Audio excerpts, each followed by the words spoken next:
Dia jumpa satu binatang bernama Jassasah.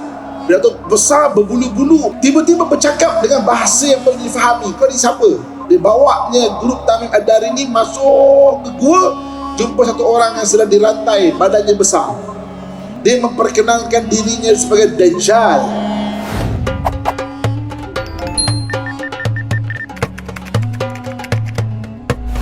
Bismillahirrahmanirrahim. Assalamualaikum warahmatullahi wabarakatuh. Innal hamdalillah nahmaduhu wa nasta'inuhu wa nastahdi wa nastaghfiruh wa natubu ilaih. Wa na'udzu billahi min shururi anfusina wa min sayyiati a'malina. May yahdihillahu fala mudilla lahu wa may yudlilhu falan tajida lahu waliyyan murshida. Asyhadu an la ilaha illallah wahdahu la syarika lah wa asyhadu anna Muhammadan abduhu wa rasuluh. Allahumma fassalli wa sallim ala sayyidina Muhammad wa ala alihi wa ashabihi ajma'in, amma ba'd. Alhamdulillah, kita bersyukur kepada Allah Subhanahu wa taala dengan limpahan kurnia dan rahmatnya. Pada pagi berbahagia ni kita dapat sama-sama sulamkan pagi ni dengan majlis ilmu. Mudah-mudahan sedikit yang kita kongsi beri manfaat kepada kita, dapat kita jadikan satu ilmu yang berguna dalam usaha kita untuk mengabdikan diri kepada Allah Subhanahu wa taala, insya-Allah. Tuan-tuan muslimin dan muslimat yang dirahmati Allah sekalian, pagi ini saya diamanahkan untuk bawa satu tajuk mengenai kuda, kuda dan perkara-perkara yang berkaitan dengannya. Jadi untuk membahaskan tajuk ini, saya akan bahaskan dalam 4 bab. Dalam 4 bab. So di mananya kita ringkaskan mengenai kuda pada pagi ini dalam 4 bab. Okey. Kita terus pada bab yang pertama, iaitu berkenalan dengan kuda. Berkenalan dengan kuda. Okey. Apabila kita sebut kuda pada hari ini, kita akan nampak dia sebagai mungkin sukan, ataupun kita akan terbayang orang-orang Arab berkuda dan sebagainya. Tapi kalau kita nak menelusuri sejarah, pada ketika Nabi SAW dilahirkan, Nabi ini lahir pada tahun 570 Masihi, daripada sudut tahun Masihi dia. Dan kita 2022, dan Nabi itu lahir 570 Masihi. Pada ketika itu, semenanjung tanah Arab tak berapa biasa dengan kuda. Ini kita cerita dulu waktu Nabi lahir. Unta biasa. Sebab unta ni dipanggil Safinatus Sahra, ataupun kapal padang pasir. Orang Arab ni kan dia suka berdagang, berniaga. Dalam Quran Allah Subhanahu wa taala sebut li'ila fi Quraisyin ila fihim rihlatash shita'i was-saif. Kebiasaan orang-orang Arab ni, dia suka berniaga, berdagang. Pada musim sejuk dia akan pergi ke Yaman, pada musim panas dia akan pergi ke Syam. Syam ni sekarang bagian Syria. Jadi kalau kita nak visualisekan peta tanah Arab, lebih kurang dengan peta semenanjung tanah Melayu lah, kalau kita nak cuba gambarkan. Kalau peta tanah Arab tu, bahagian selatan sekali Yaman, macam kita Johor lah. Dah sangat faham, Johor, Yaman, bawah si Yaman. Okey, Mekah ni tengah-tengah, maknanya Lembah Kelang ataupun Kuala Lumpur ni Mekah lah. Madinah ni atas, macam Kedah lah, Kedah. Jadi maknanya kalau Baitul Maqdis tu Bangkok. Jadi kalau Mekah tu kita jadikan sebagai satu tempat permulaan untuk kita bicara, mana kita bicara mengenai Kuala Lumpur lah. Jadi kebiasaan orang Arab, li'ila fi Quraisyin, dia berdagang pada musim sejuk pergi ke Yaman, ke selatan, ke Johor. Anda senang faham. Dan pada musim panas dia pergi ke utara, pergi ke Kedah, pergi ke bahagian-bahagian Bangkok sana. Kenapa? Kenapa musim sejuk sedap ke Yaman? Sebab ke bawah ni dia laut, jadi humid, maknanya tak rasa sejuk sangat. Kalau kita tengok kat Eropah, tanah paling sedap cuacanya adalah bahagian selatan, Spain, ataupun dulu pernah jadi sebuah negara Islam yang hebat, iaitu Andalusia. Pada musim sejuk pun dia tak sejuk sangat. Jadi kalau sejuk tu orang Eropah suka pergi ke Spain, pergi ke Andalusia tu. Sebab dia dekat dengan laut, dia humid maknanya dia punya kadar humid tertinggi, jadi dia tak sejuk sangat. Okey. Pada musim panas, dia orang pergi ke Yaman ni, pergi ke Syam, ke atas ni, sebab utara ni sejuk. Jadi macam ke atas tu lebih kepada Mediterranean. Jadi kalau musim panas pun udaranya sejuk. Tanah Arab kita biasa pergi Mekah kalau time-time bulan 6 baru ni contoh kan, bukan saja panas daripada matahari, dia punya bahang daripada pasir bawah tu pun panas, macam duduk dalam oven. Ni. Jadi ketika itu orang Arab sebenarnya, ini kita cerita tahun 570 Masihi, ketika Nabi SAW lahir. Orang Arab tak biasa dengan kuda. Okey, kuda ni yang biasa waktu tu adalah dua tempat. Satu tanah-tanah Rom, dan satu lagi tanah-tanah Parsi. Tanah-tanah Rom ni bahagian-bahagian Syam, bahagian-bahagian Syam, bahagian-bahagian itu jajahan Rom. Sebab tu dulu bila sebut kuda Arab, dia akan merujuk kepada kuda daripada tanah-tanah Syam. Dia bukan kuda yang dekat Mekah ke Madinah ke, tak. Tanah-tanah Syam. Orang-orang Rom dia memang berperang dengan orang-orang Parsi. Itu kuda biasa, tanah Rom, tanah Parsi. Dua tu biasa. Sebab tu kalau kita lihat dalam surah Rum, Alif Lam Mim, ghulibatir Rum fi adnal ardi wa hum min ba'di ghalabihim sayaghlibun. Alif Lam Mim, Rum telah dikalahkan dalam satu peperangan, terlibat dengan kuda-kuda dan sebagainya dengan orang Parsi. Ghulibatir Rum fi adnal ard, tempat paling rendah di muka bumi. Tempat paling rendah di muka bumi. Ini ayat ni turun pada tahun 570 Masihi. 570 Masihi. Waktu tu tak ada siapa pun tahu tempat peperangan tu, tempat yang paling rendah di muka bumi. Mana tempat paling rendah yang berlaku peperangan tu? Di sekitar Jericho. Jericho sekarang berada di Palestin. Jericho ni tuan-tuan sekalian, tempat paling rendah di muka bumi, 420 meter daripada paras laut, dia tenggelam gitu Kalau cerita maknanya lebih kurang dalam 2000 tahun sebelum tu, sebelum Nabi SAW, tempatnya Nabi Lut, kaumnya diterbalikkan, bumi itu diterbalikkan, dihenyak-henyak malaikat, sebab itu jadi tempat paling rendah di muka bumi. Jadi ketika surah Rum ni turun, Alif Lam Mim, ghulibatir Rum fi adnal ard, mukjizat Quran. Quran sebut tempat paling rendah di muka bumi. Betul. Kurun ke-19, saintis ahli ekologi mengesahkan tanah paling rendah di muka bumi adalah di Jericho, tempat yang berlaku peperangan antara Rom dan juga Parsi. Ni. Jadi maknanya kita cerita tahun 570 Masihi, tanah Arab ketika itu dia bukan biasa pun. Dengan kuda pun tak biasa. Yang biasa tanah Rom dan tanah Parsi. Maka ketika Nabi SAW lahir 570 Masihi, Nabi pun membesar sampai umur Nabi 40 tahun. Nabi mendapat wahyu. Kalau tarikh Masihinya bila? 610 Masihi. 610 Masihi Nabi dapat wahyu di Gua Hira. Ketika itu Nabi SAW bercerita mengenai kuda dan galakkan untuk berkuda. Maknanya galakkan. Jadi maknanya antaranya Nabi SAW sebut bahawa al-khairu thalatha, kuda ni ada 3 jenis. Satu, farsul rahman, kuda Tuhan. Satu, kuda syaitan.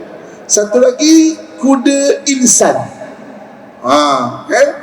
Al-khayl thalatha, farsu rahman wa farsu lil insan wa farsu lil syaitan.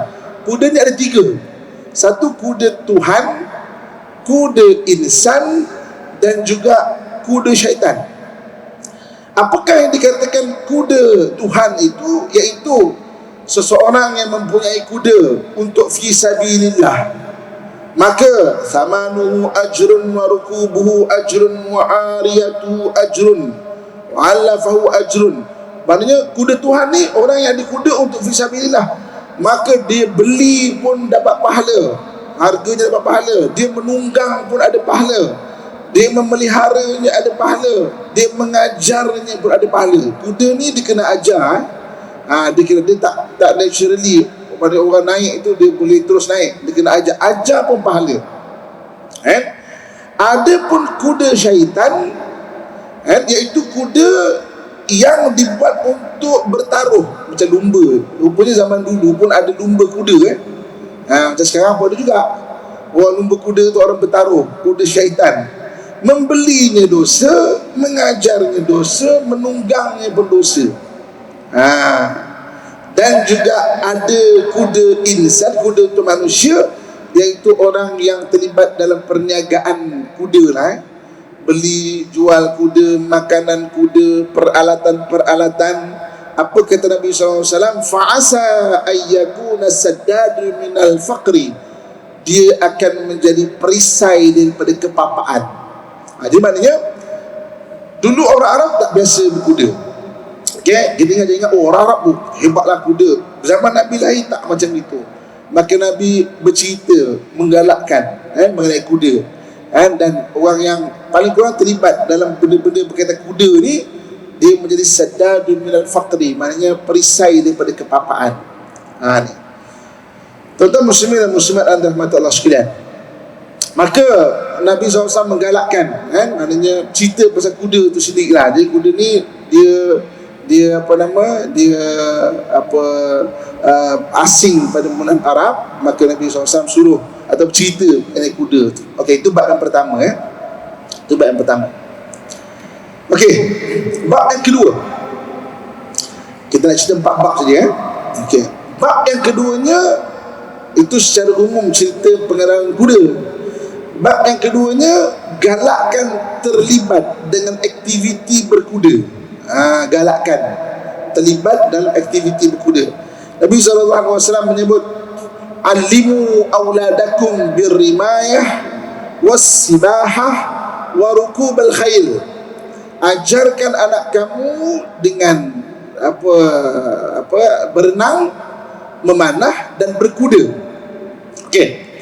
Jadi kalau kita tengok macam seolah-olah macam kita dapat nampak dekat sini kan, 3 aktiviti ini aktiviti yang tak biasa bagi orang Arab. Alimu auladakum birimayah, memanah, wasibahah, berenang, dan berkuda. Okey. Rimayah, walaupun orang Arab tu ada juga memanah, tapi benda tu tak biasa. Sebab itu kalau kita tengok dalam peperangan-peperangan Islam, maknanya mula-mula sebelum Nabi SAW pun tak apa biasa sangat. Dia pakai pedang biasa. Rimayah tak apa sangat. Nabi galakkan terlibat dalam memanah. Okey. Dan banyak hadis Nabi galakkan untuk belajar memanah. Yang keduanya iaitu berenang. Tuan-tuan sekalian, kalau nak tengok mana orang Arab nak berenang, orang Arab nak berenang di mana? Dekat Mekah tu, tuan-tuan ada jumpa tak sungai ke, tasik ke, Madinah tu, kan? Sebab itu yang menariknya kan, ketika Nabi ajarkan anak kamu berenang, dan sahabat belajar berenang tanpa diketahui oleh orang-orang lain ketika itu. Sebab itu ketika Nabi SAW wafat dan bermula orang-orang Arab ni dia melawan Rom dan Parsi. Orang Parsi orang yang mahir berenang. Jadi teknik orang Parsi ni antaranya adalah kalau dia dah agak-agak kalah, dia akan melintas sungai. Sebab dia biasa dengan berenang. Orang Parsi dia biasa berenang berbanding orang Rom. Dia akan melintas sungai, jadi musuh tak dapat kejar lah. Tak dapat kejar. Tapi tuan-tuan sekalian, kalau kita baca sejarah ketika tombangnya kota Parsi, peperangan terakhir, peperangan Qadisiyah, ketika orang Parsi dah agak nak kalah, dia melintasi sungai, tiba-tiba orang Islam beramai-ramai berenang kejar mereka, tuan-tuan sekalian. Kejar. Ui, macam mana orang Arab boleh tahu berenang? Rupanya Rasulullah dah galakkan dan mereka belajar dekat wadi-wadi. Wadi ni mana lembah-lembah, sikit-sikit pun tapi mereka boleh. Kalau kita baca sejarah peperangan Qadisiyah, terkejut orang Parsi, kalah akhirnya sebab orang Arab boleh kejar benda tu. Walaupun ada kisah-kisah yang lebih maksudnya ada orang suka ceritakan kisah ni lebih mistik lagi lah daripada sudut apa, mereka nampak orang Islam tu berlari atas air itu sendiri. Wallahu alam, mungkin betul, tapi ceritanya kalau sudut zahirnya berenang tu melintasi sungai di Parsi ketika itu. Dan warukubal khail, rukubal khail ni maknanya menunggang kuda. Tapi suruh kita menggalakkan kita untuk terlibat dalam aktiviti ini, tiga benda ni. Dan tuan-tuan sekalian, saya tengok tiga aktiviti ni memang bagus untuk kita punya diri pun. Okey, manah pengurusan emosi yang paling bagus, memanah. Sebab memanah ni emosi nampak terus. Tuan-tuan memanah kena, tak kena, tak kena, dia emosi terus nampak. Kalau main bola, lepas 2 jam mungkin baru nampak, tak berhati gol kan. Lepas berapa jam, emosi nampak terus, nampak terus. Lepas tu dia kena tenang. Kalau dah rasa tak puas hati, tak kena ni, maknanya dia takkan boleh. Macam menembak advance pada memanah sama juga, dia kena relax. Kalau dah ketika gopoh dah tak boleh dah. Berenang, tuan-tuan sekalian, dia menguatkan mental.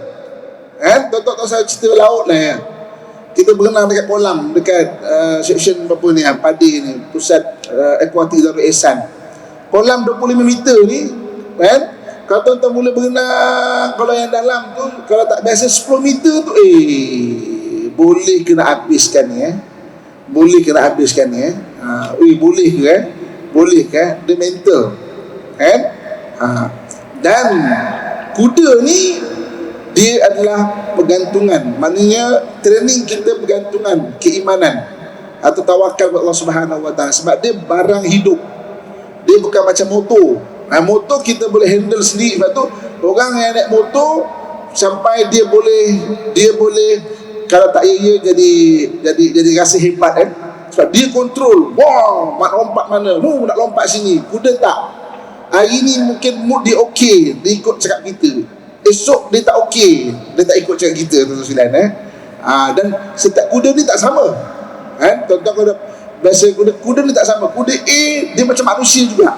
Ada yang baik macam orang Melayu, ada juga macam orang bukan orang Melayu kan. Ada yang baik, ada yang memang degil lah dia. Jadi dia tak sama, tuan-tuan sekalian. Sebab itu dalam hadis yang disebut tadi, mengajarnya juga pahala, menunggangnya juga pahala.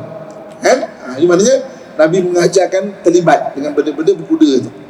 Ini yang akhirnya tuan-tuan sekalian, zaman sahabat belajar berkuda, mahir berkuda. Dalam waktu yang singkat mereka boleh berperang setanding dengan orang Rom dan juga Parsi dengan berkuda ni.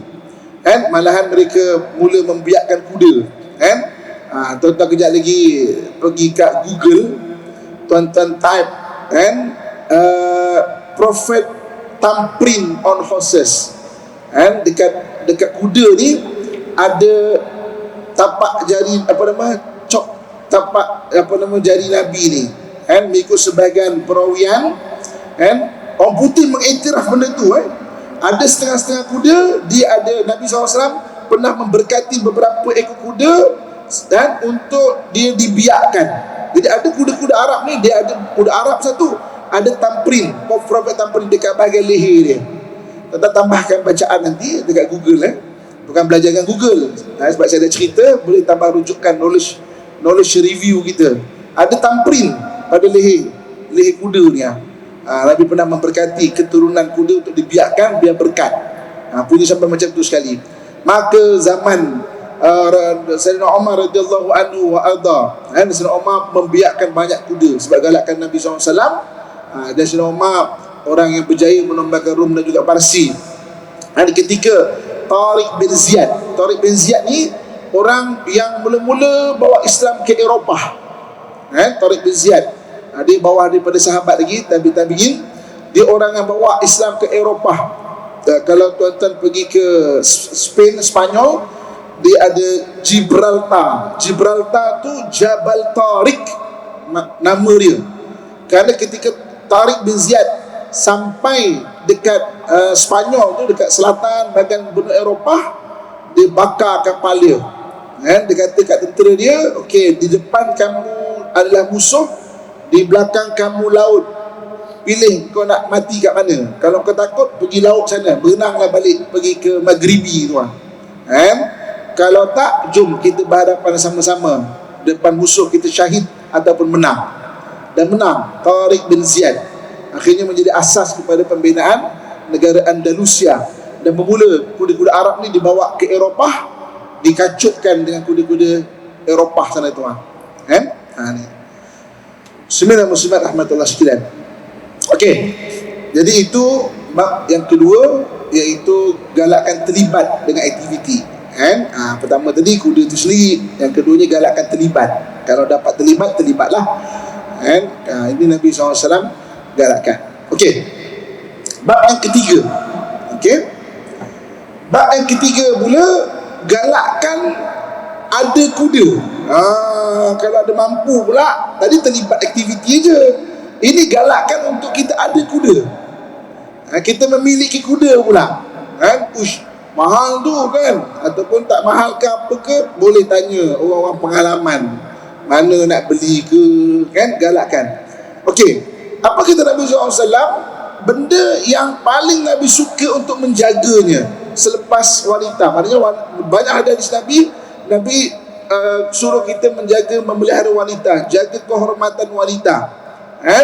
Dari Anas bin Malik, lam yakun syai'an ahabba ila Rasulullah sallallahu alaihi wasallam ba'da nisa' minal khail. Tidak ada sesuatu yang paling disukai untuk menjaganya oleh Rasulullah SAW selepas perempuan. Nabi pesan jaga wanita, jaga kehormatan wanita, maknanya peliharalah, lindungi. Yang paling Nabi suka selepas itu adalah kuda. Galakkan.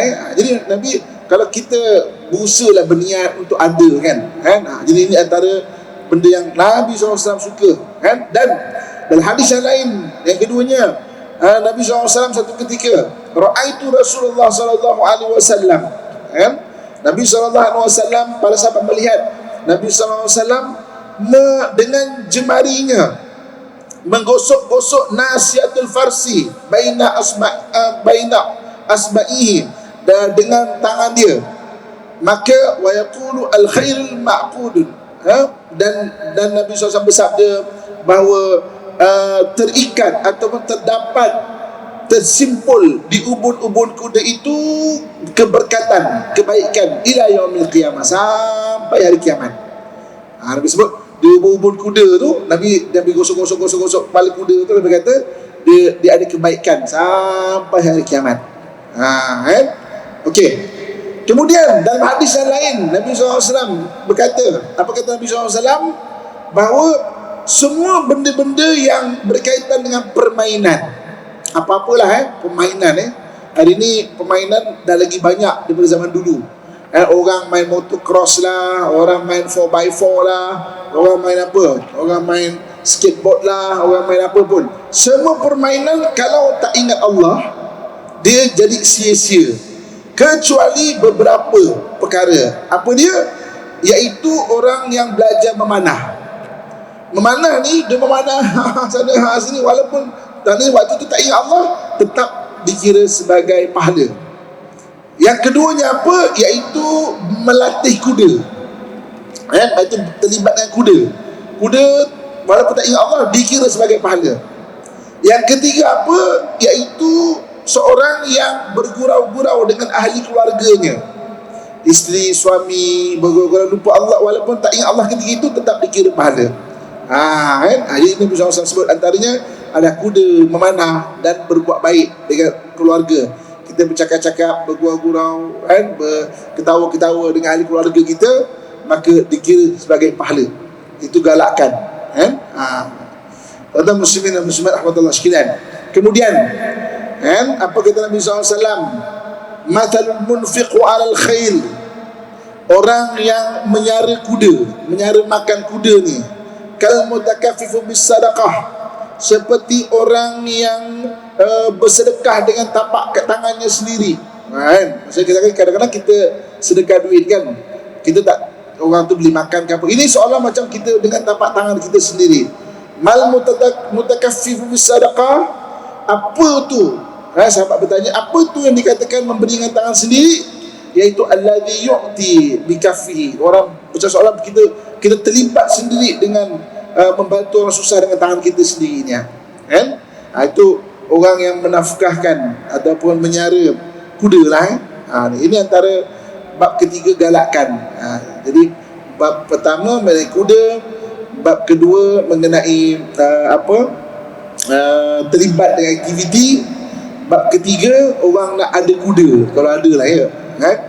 Dulu tuan-tuan sekalian, dulu kan orang semua banyak ada kuda, kan? Kereta jarang-jarang.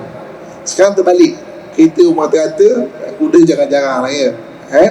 Tu ini kalau kita nak terlibat lah, tak semestinya mungkin lah pada saya seorang seko ke apa, tak mungkin kita ada satu family, kongsi beberapa family pun bagus juga, kan? Sebagai mengambil sunnah ataupun mengambil keberkatan hadis ni, kan? Sama-sama berapa orang, jom kita ada satu lah. Pertama sekali yang disebut tadi, dia tak, maknanya sadadul minal faqri, takkan jadi fakir, kemudian ada pahala dia, kemudian seperti bersedekah, dan berbagai lagi hadis yang telah kita sebut tadi. Muslimin dan muslimat rahimahullah sekalian. Okey, habis bab yang ketiga, kita pergi pada bab yang terakhir, bab yang keempat. Bab yang keempat, bab keempat pula, galakkan kuda dengan niat untuk fi sabilillah. Fi sabilillah, fi sabilillah ni sampai golongan orang yang pergi fisabilillah ni, dia boleh dapat peruntukan zakat sampai, kan? Artinya berjuang fisabilillah. Jadi berjuang fisabilillah, kalau zaman sekarang ni ditakrifkan, kalau dalam fatwa Selangor, orang belajar juga fisabilillah, orang fisabilillah juga begitu, kan? Jadi pada ini cerita pula galakkan untuk kuda dengan niat fisabilillah. Okey, kita lihat dulu dalam surah Al-Anfal ayat 60. Surah Al-Anfal ayat 60. Allah Subhanahu wa taala menyebut, a'udzubillahi minasyaitonir rajim.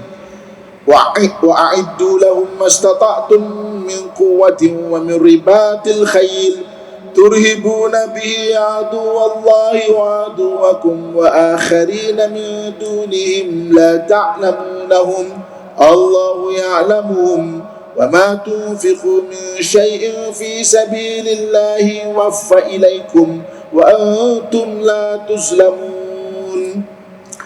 Dan persiapkanlah dengan segala kemampuan untuk menghadapi mereka dengan kekuatan yang kamu miliki. Dan Allah suruh kita buat persediaan untuk menghadapi musuh dengan apa-apa kekuatan yang kamu memiliki, dan dari pasukan berkuda yang dapat menggentarkan. Tiga benda Allah sebut di sini, mana persiapkan apa-apa kekuatan yang kamu ada. Tak kisahlah kamu nak bersenam ke, nak berapa ke, tak kisah. Dan antara spesifik disebut bahawa kuda, wa min ribatil khail, mana kuda, dengan kuda-kuda yang akan tiga benda. Apa dia? Yang akan menggentarkan musuh Allah, satu, dan menggentarkan musuhmu, dua, dan orang-orang yang selain daripada mereka yang kamu tak tahu. Tiga, orang yang maknanya mempersiapkan diri itu, dan juga ribatul khail, kuda ni dia menggentarkan musuh Allah, musuh dia, dan apa benda yang dia tak tahu tapi Allah tahu. Apa benda? Wallahu alam. Mungkin benda-benda yang gaib-gaib yang kita tak nampak, yang kita tak tahu. Nanti saya akan cerita pasal Dajjal ujung sekali, benda tak nampak, tetapi Allah tahu, kata dia. Dan apa saja yang kamu infakkan di jalan Allah, nescaya akan dibalas dengan kecukupan kepadamu. Benda kuda ni kan tadi kita sebut dia fisabilillah Jadi kalau kita menginfakkan kepada kuda tu, yuwaffa ilaikum, Allah mesti akan cukupkan kepada kamu. Benda agama ni kadang-kadang di luar logik matematik kita. Kita ada 10 bagi 5 tinggal 5. Tapi dalam hadis Nabi sebut kita ada 10 bagi 5 tu digandakan sehingga berganda-ganda. Ada kata 700 kali ganda di dunia ni, cerita di dunia bukan pahala. Ada 10 kali ganda, yuwaffa ilaikum, mesti akan dicukupkan, digantikan kepada kamu, dan kamu tidak akan dirugikan, dizalimi. Kamu tak akan dizalimi, dirugikan. Ini surah Anfal ayat 60 maknanya persiapan itu di bab keempat. Kalau kita nak naikkan lagi kita punya kefahaman. Tadi bab kuda kita tahu je lah. Bab keduanya terlibat aktiviti. Bab ketiganya ada kuda lah. Ada. Bab keempat ada kuda untuk fisabilillah. Ada tahap dia. Maka ketika itu Allah kata yuwaffa ilaikum wa antum la tuslamun. Allah akan cukup kepada kamu, kamu tidak akan dizalimi. Kita tengok surah Al-Adiyat. Surah Al-Adiyat wal adiyati dabha fal muriyati qadha fal mughirati subha fa atharna bihi naqa'a fa wasadna bihi jam'a. Demi kuda perang yang berlari kencang dengan terengah-engah. Kuda perang disebut dalam Quran. Maksudnya mempersiapkan. Tadi kuda biasa-biasa atau terlibat, mana kuda perang. Maknanya kuda yang bagus, kita sediakan training dia punya fit dia macam manusia juga. Dia tak terus fit, kita kena latih dia. Jadi mana demi kuda perang yang terengah-engah, dan kuda yang mencetuskan api dengan pukulan kaki kukunya. Maknanya dia kan pakai ladang tu. Jadi kalau dia kata dia pergi tu terus kan percikan api tu. Dan kuda yang menyerang dengan tiba-tiba di waktu pagi, maknanya tangkas. Maka ia menerbangkan debu dan menyerbu ke tengah-tengah kumpulan musuh. Nak ceritanya demi kuda perang. Lebih spesifik disebut mengenai kuda tu. Tuan-tuan muslimin dan muslimat alhamdulillah sekalian, itu bab yang keempat. So kalaulah ada kata so kita nak ambil keberkatan dan sebagainya, cari satu kuda, niatkan fi sabilillah, belajarlah, terlibat dengan aktiviti kuda, belajar kan, dan dia bagus untuk kesihatan. Itu banyak bahagian banyak bahagian. Okey, dalam bab yang terakhir yang keempat ni, kuda fi sabilillah ni, saya nak kongsikan satu benda tuan-tuan sekalian. Semua kita tahu kita sebagai orang Islam, dalam hadis Nabi SAW ada cerita mengenai tanda-tanda akhir zaman. Tanda akhir zaman ni banyak. Ada 10 yang besar. 10 yang besar. Apa dia? Yang pertamanya, maka munculnya the last commander of Islam, Imamul Mahdi. Last commander of Islam, Imamul Mahdi. Iaitu orang yang pemimpin yang diberi petunjuk. Mahdi ni diberi hidayah. Tuan-tuan sekalian, hidayah ni benda apa? Hidayah ni benda apa? Tak pergi haji lagi ke? Tak dapat hidayah lagi lah. Hidayah ni benda apa? Hidayah ni adalah bantuan Allah untuk kita membuat keputusan hidup. Bantuan Allah untuk kita membuat keputusan hidup sesuai dengan keredaan Allah. Itu hidayah. Tuan-tuan, hidup adalah keputusan. Kita tak boleh hidup tanpa keputusan. Orang yang lemah dalam hidup dia orang yang tak boleh buat keputusan hidup. Lepas tu kalau saya ceramah, terutamanya bagi orang lelaki, jangan malas buat keputusan. Kadang-kadang kita rasa macam simple. Abang nak makan apa bang? Apa-apalah. Abang pakai baju apa bang? Apa-apalah. Bang, cuti sekolah ni kita nak pergi mana? Mana-manalah. Malas nak buat keputusan. Kalau kita malas buat keputusan, takut benda itu jadi tabiat, sampai jadi benda besar-besar pun malas buat keputusan. Orang yang lemah dalam hidup dia, orang yang tak boleh buat keputusan dalam hidup dia. Lepas tu terutama kita orang lelaki dan anak-anak lelaki kita, jangan kita biasakan macam malas buat keputusan, malas dia fikir. Jangan, bang minum apa bang? Hari ni minum kopi lah. Abang pakai baju apa? Ambilkan baju yang warna hitam tu, contoh. Bang cuti ni nak ke mana? Kita tak ada idea. Awak agak-agak nak ke mana? Pergi Tioman boleh tak bang? Fikir konon-konon, walaupun konon-konon fikir Tioman boleh juga tu, tak ada idea. Tapi jangan apa-apalah, mana-mana lah. Sebab kita melatih diri kita lemah. Orang yang lemah dalam hidup dia, orang tak boleh buat keputusan dalam hidup dia. Tapi orang yang rugi, orang yang tersilap buat keputusan. Sebab tu dalam Islam, membuat keputusan benda penting. Kita diajar spesifik. Kalau pening sangat pun, istikharah ataupun mesyuarat, bincang untuk dapatkan keputusan. Itu. Jadi Imamul Mahdi, satu pemimpin yang diberi hidayah, maknanya keputusan dia tu dibantu oleh Allah Subhanahu Wa Taala. Cuma kita kena fahamlah keputusan apa maksud hidayah tu. Jadi maknanya kita kan minta hidayah pada Allah pada setiap solat kita kan. Ihdinas siratal mustaqim, ihdinas siratal mustaqim tu apa tu? Ya Allah, bantulah aku, hidayahkan aku dalam buat keputusan hidup kita ni. Okey. Jadi akhir zaman dia ada tanda-tanda. Pertama akan keluarnya Imam Mahdi, the last commander of Islam. Dia akan memimpin umat Islam nanti. Kemudian zaman kemuncak bagi Islam, tiba-tiba keluar satu makhluk aneh. Makhluk aneh ni pernah ditemui oleh satu orang sahabat bernama Sayyidina Tamim Ad-Dari. Tuan-tuan sekalian, Mekah ni kalau pergi ke arah bahagian laut lebih kurang 200 km, dia ada satu tempat bernama Yambung.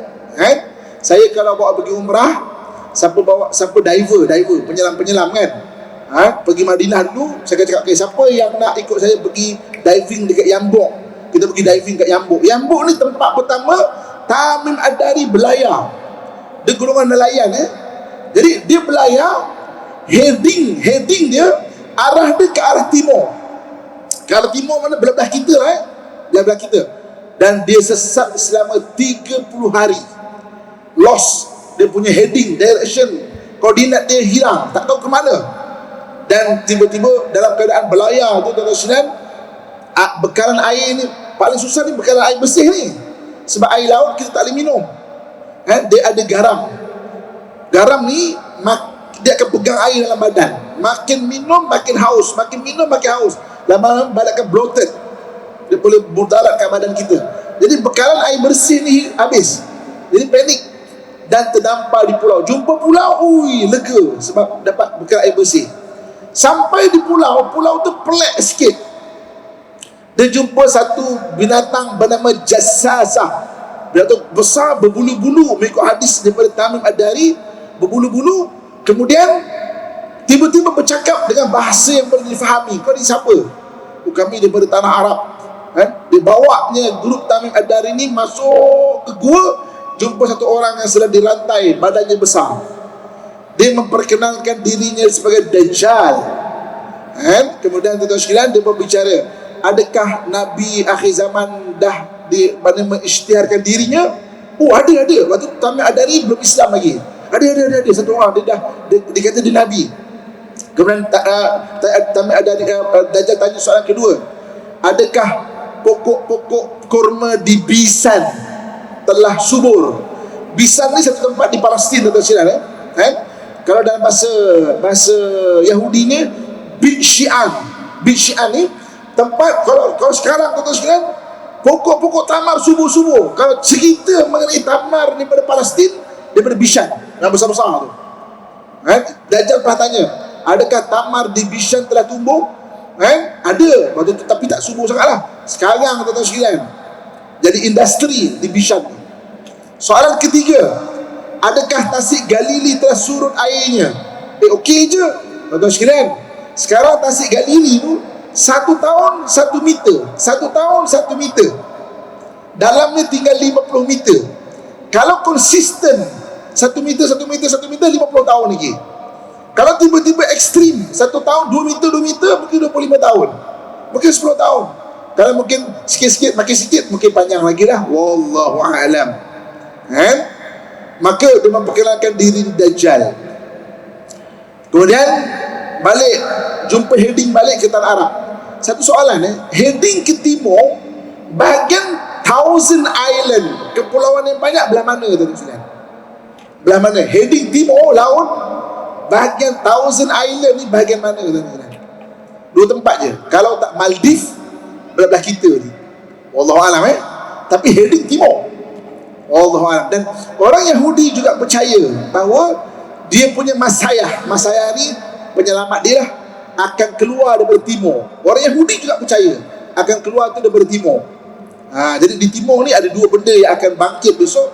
Satu adalah orang-orang yang akan menyemarakkan Islam akhir zaman, panji-panji daripada timur. Yang keduanya Dajjal tu daripada timur. Okey, balik tuan-tuan sekalian, sampai balik ke Yambuk, lebih kurang Yambuk tu terus 200 km pergi bergegas cari Nabi SAW. Waktu tu Nabi dalam lepas solat maghrib, sampai dia tengah cerita mana Muhammad, dia bicara mengenai Dajjal. Maka itu yang Nabi banyak hadis-hadis kita jumpa sekarang soal jawab Tamim Ad-Dari dengan Rasulullah SAW. Kita sebut mengenai macam mana nak selamat dengan Dajjal dan sebagainya. Okey, itu yang ketika zaman Sayyidina Umar radhiyallahu anhu arda, Tamim Ad-Dari waktu Sayyidina Umar berjaya tawan Baitul Maqdis, maka dia minta, boleh tak minta tanah sekitar Baitul Maqdis. Sayyidina Umar kata apa? Sebab aku yang mula-mula jumpa Dajjal, aku nak keturunan aku berada sekitar Baitul Maqdis ni, biar dia akan sama-sama bersama Mahdi nanti untuk memerangi Dajjal. Dan Sayyidina Umar bagi tanah kepada keturunan Tamim Ad-Dari sekitar Baitul Maqdis tu. Lepas tu keturunan At-Tamimi tu banyak sekitar di Baitul Maqdis tu. Okey, turunnya Dajjal.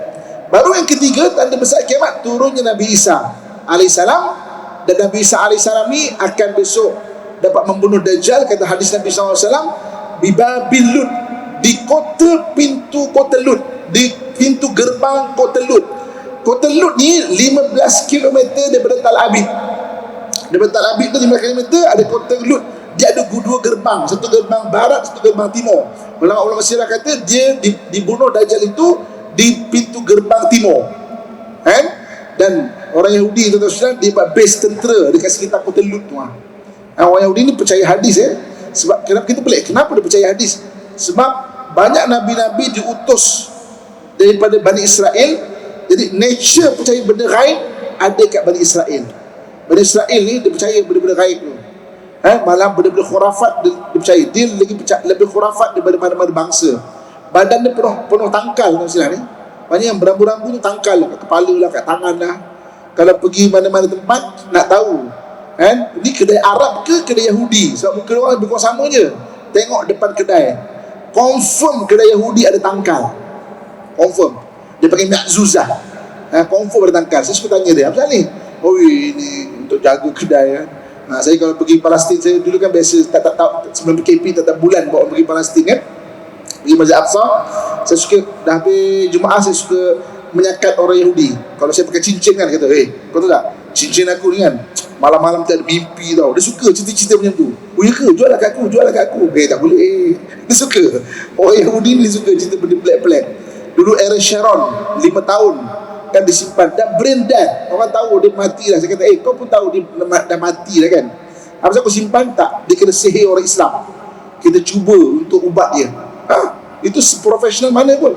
Lepas 5 tahun dia isytiharkan mati. Saya kata, macam era Sharon, kita tak berjaya lawan sihir orang Islam lah.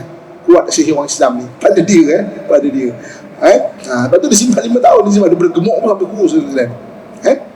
Okey, jadi hadis-hadis di Tamim Ad-Dari ni kita jumpa dengan Dajjal. Tapi tuan-tuan sekalian, kebanyakan bila bicara dengan Dajjal, ustaz-ustaz kita akan ajar bagus macam mana nak jaga diri daripada Dajjal. Amalkan surah Kahfi ayat 1 sampai 10. Surah Kahfi ayat 1 sampai 10 kita hafal tuan sekalian. Nak dapat faedah hafal, bawa dalam bacaan sembahyang.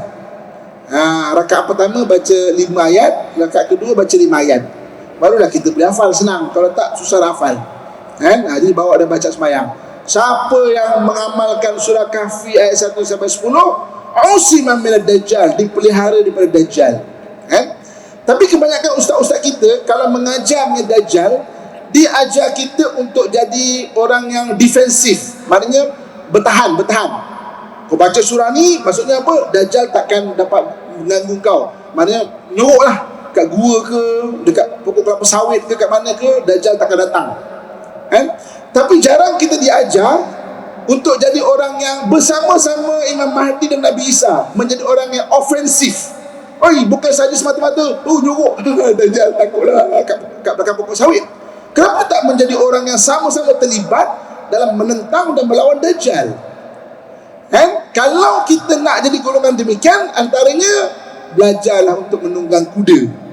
Kan? Walaupun macam akhir zaman tak ada kereta ke, kata bangga, wallahu a'lam. Tapi kuda antara benda akan digunakan esok. Belajar terlibat.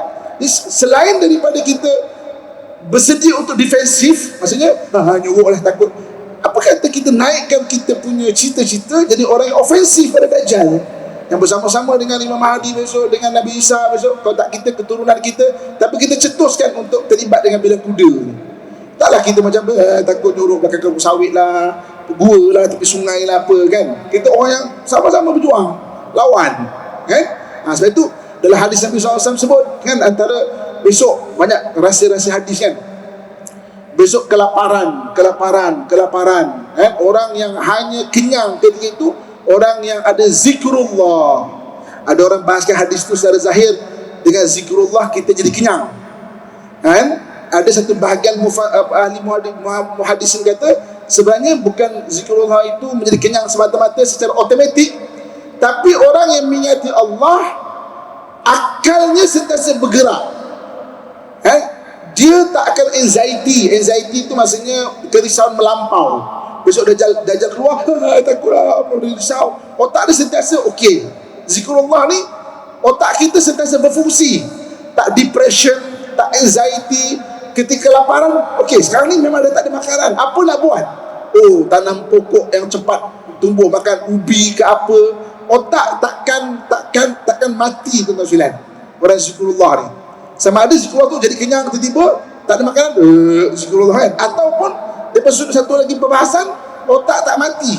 Hari ni kalau kita tengok sekarang, orang depression, orang anxiety, tak boleh buat apa, duduk termenung, otak tak fungsi, daripada sudah berfikir nak buat apa, kan? Tapi Nabi ajar tu zikrullah, ingat Allah dalam apa keadaan, ingat Allah, sebab otak tu berfungsi. Lepas tu ingat Allah satu keadaan yang sangat powerful, kan? Sekarang dan juga mungkin sampai nanti kalau keluarnya Dajjal, kita takkan mati idea, kita takkan stuck dengan pemikiran yang grounded, dengan pemikiran yang apa tak tahu.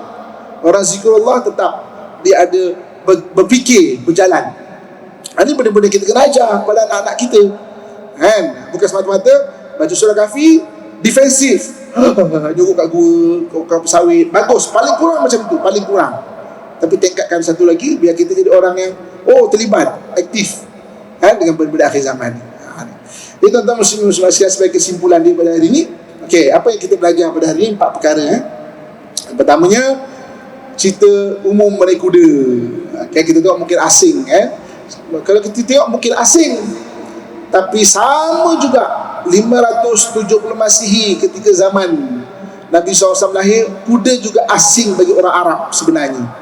Dia bukan benda yang biasa, tapi sebab hadis Nabi, mereka jadi biasa dengan kuda. Yang keduanya apa? Yang keduanya, terlibatlah dengan aktiviti kuda. Sudut kesihatan pun bagus, mental kita pun bagus. Sekarang orang bicara mental health, kesihatan mental, kan?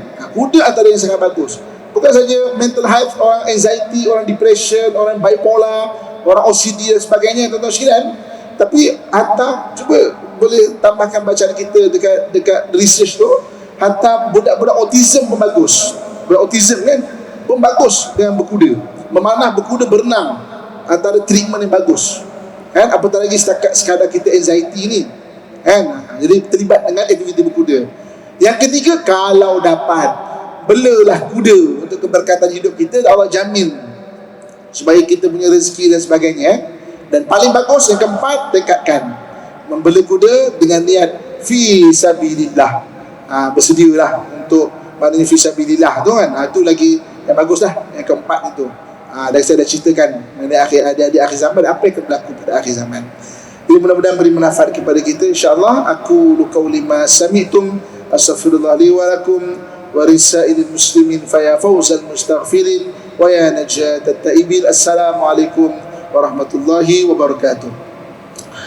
A'udzu billahi minasyaitonir rajim. Bismillahirrahmanirrahim. Alhamdulillahi rabbil alamin wassalatu wassalamu ala asyrafil anbiya'i wal mursalin wa ala alihi washabihi ajmain. Alhamdulillahi rabbil alamin hamdan yuwafi ni'amahu wa yukafi'u mazidah. Ya rabbana lakal hamdu kama yanbaghi li jalali wajhika wa 'azimi sultanik. Ya Allah, ya Tuhan kami, pada kesempatan hidup yang telah Kau berikan kepada kami, ya Allah, jika ada kesalahan dan keaiban yang kami lakukan, ya Allah, ampunkan segala dosa-dosa kami, ya Allah. Ya Allah, ya Tuhan kami, pada peluang hidup yang masih Kau berikan kepada kami, ya Allah, kami mohon kepadamu, ya Allah, pimpinlah kami ke jalan-Mu yang lurus, ya Allah. Ya Allah, ya Tuhan kami, jika ada di kalangan kami orang yang sedang sakit, ya Allah, berikan kesembuhan-Mu kepada mereka, ya Allah. Jika ada di kalangan kami orang yang sedang bersedih hati, ya Allah, berikan ketenangan dan jalan keluar bagi permasalahan mereka, ya Allah. Jika ada di kalangan kami orang yang sangat berhajat dengan keperluannya, ya Allah, tunaikanlah segala hajat dan cukupkanlah keperluannya, ya Allah. Jika ada di kalangan kami orang yang menderhaka kepadamu, ya Allah, isteri yang menderhaka kepada suaminya, ya Allah, anak-anak yang menderhaka kepada ibu dan ayahnya, ya Allah, ampunkan mereka dan pimpinlah mereka, ya Allah. Ya Allah, ya Tuhan kami, susah kami, bantulah, ya Allah. Beban kami ringankanlah, ya Allah. Permasalahan kami berikan jalan keluar, ya Allah. Hidup kami bimbinglah, ya Allah. Ya Allah, ya Tuhan kami, dosa kami ampunkanlah, ya Allah. Keaiban kami tutuplah, ya Allah. Keras hati kami lembutkanlah, ya Allah. Hidup kami bimbinglah, ya Allah. Ya Allah, ya Tuhan kami, keluarga kami bahagiakanlah, ya Allah. Isteri kami solehahkanlah, ya Allah. Suami kami solehkanlah, ya Allah. Anak-anak kami soleh dan solehahkanlah, ya Allah. Jika ada di kalangan mereka yang keras hatinya, lembutkanlah, ya Allah. Jika ada di kalangan mereka yang belum mendapat kesempurnaan hidayah-Mu, berilah hidayah-Mu kepada mereka, ya Allah. Allahumma Rabbana atina fid dunya hasanah wa fil akhirati hasanah wa qina adzaban nar wa adkhilna al-jannata ma'al abrar ya aziz ya ghaffar ya rabbal alamin. وصلى الله على سيدنا ومولانا محمد وعلى آله وصحبه أجمعين. سبحان ربك رب العزة عما يصفون والسلام على المرسلين والحمد لله رب العالمين.